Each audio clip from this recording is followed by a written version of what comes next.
Hello, everybody. Welcome to Rake the Take, a golf betting podcast hosted by me, Chris Lewis. And this week we will be talking about the PGA Championship at Quail Hollow.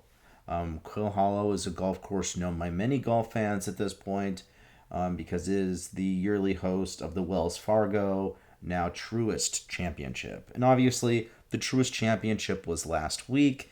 It was hosting at the Philadelphia Cricket Club, which they did because of this week, since the PGA Championship is hosting Quail Hollow.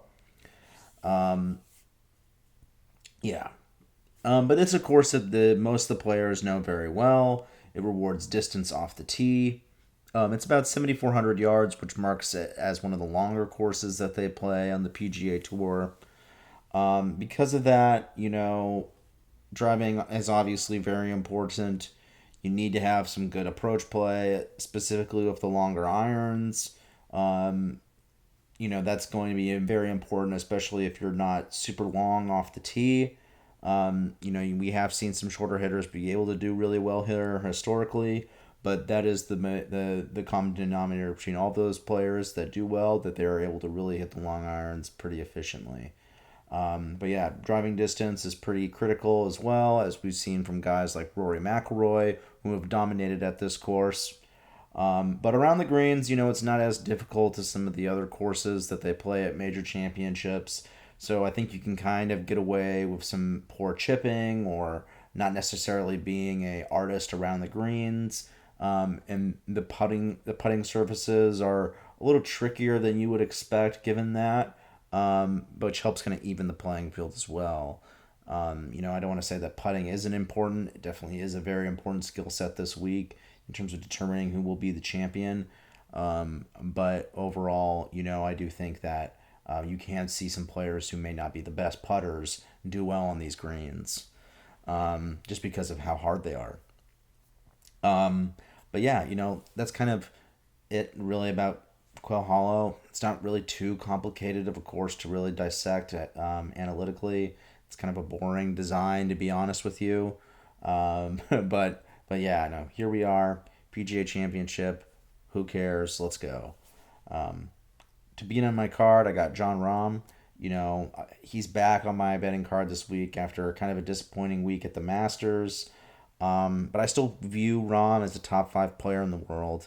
He's among the odds board. He's like the only guy in that 2000 range, plus 2000 range, where I really feel confident that he can kind of replicate the ability of those guys like Rory, Scotty, and Bryson. I think if you look at his live statistics, he's been very consistent overall. He's still an awesome driver of the golf ball. His around the green game has been very solid. I think you kind of pick out some little flaws here and there with some inconsistency with his approach play. But, by and large, I still think John Rahm is right up there among the top five players in the world. There's nothing really that has kind of driven me off of him. And I think at that price, where he's kind of like 4 or 5 times shorter, or I mean longer than these other players like Rory and Scotty. I mean, I just feel like that's a good buy low opportunity, given what we've been able to see at John Rahm historically at major championships and the type of player that we know he is in the all time conversation. So I do think that he has the ability to succeed at this course. That he doesn't have a lot of great history at Quail Hollow, but from a skill set standpoint, I feel like it really should set up for his game very well. And he really is like the main guy that I like this week, at the top of the board. I just feel very confident that this is going to be a major that John Rahm will be involved in. The pedigree is just too great for him to be kind of sitting on the sidelines for this long. Aaron Rai, he's the next guy on my betting card. So we're going, immediately from a favorite to a long shot. Rai has been very consistent throughout 2025, constantly having finishes within the top 30 and the top 20. His strengths and weaknesses are pretty well known. He's very accurate off the tee. He's a great approach player, just dialed in with the irons. And I think the short game was kind of it is the known weakness for Rye, but I do think it's become a lot more of a strength. He's in the 70th percentile around the greens and the 65th percentile in putting. So I don't really feel like those are as much weaknesses as just sort of like the weakest part of his game at this point. I think he'll have a great chance to have another good result at a major championship. Ever since he's kind of really become a tour player over the past couple of years, he's been able to kind of be in that top 30, top 20 range for the majors. I think this is another great opportunity for him to finish in the top 20 in a major championship. And I think given his ability to be good with the long irons, I think that really sets up well for him this week, despite his lack of distance. But I think at 150 to 1, it's a great bet. And I don't think that price indicates the caliber of player that he truly is in this type of field. I think he's much closer to the 20th best player in the world than, in this range where he's kind of amid like the 30th or 40th best guys in the world. I think he's much better than that. And despite the concerns with distance, I do think he sets up very well for this course, especially with the kind of the friendliness of the areas around the greens. And similarly, that kind of leads me to liking JJ Spaun, and JJ Spaun has also become a much more consistent player on the PGA Tour. I mean, he's in the 91st percentile in approach play. He's also his driving has been in an excellent place. He's in the 86th percentile in driving, showing very respectable distance and accuracy. And the main weakness with him is with the short game. He's 37th around the greens, 67th percentile for putting. So kind of similar to Aaron Rai, although a much longer hitter of the golf ball in terms of driving. But he's just become such a consistent player. Very frequently finishing in the top 30 and the top 20. On most tour stops. And at 175 to 1, I think he's just a solid long shot play for this week. I really like Spawn.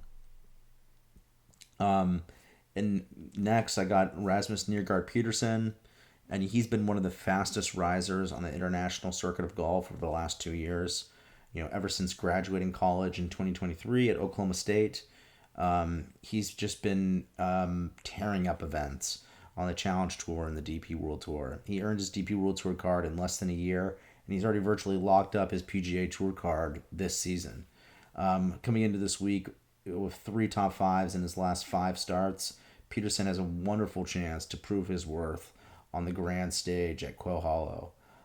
He's long off the tee and is an exciting approach player.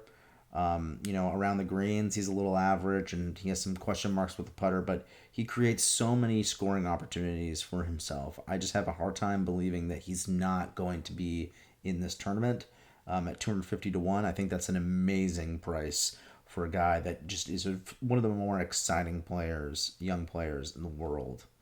And I just can't miss out on a chance. I'm taking him this week. Coming back on our card, also we got Kevin Yu. He's a ball striking machine. He's been kind of a mainstay on my cards this year. Coming off a top 5 at the Myrtle Beach Classic.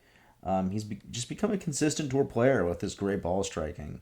Obviously the around the green game and the putting are major weaknesses that kind of preclude him from realizing the greatness of his rounds at times. Because he does really create so many opportunities for himself. But I do think that Quail Hollow does kind of mitigate a lot of that. So I think that he will be able to kind of benefit from the course itself. And I do think at 300 to 1, that's a really good price to be able to take a chance on a player like Kevin Yu in a major championship. And yeah, Ben Griffin.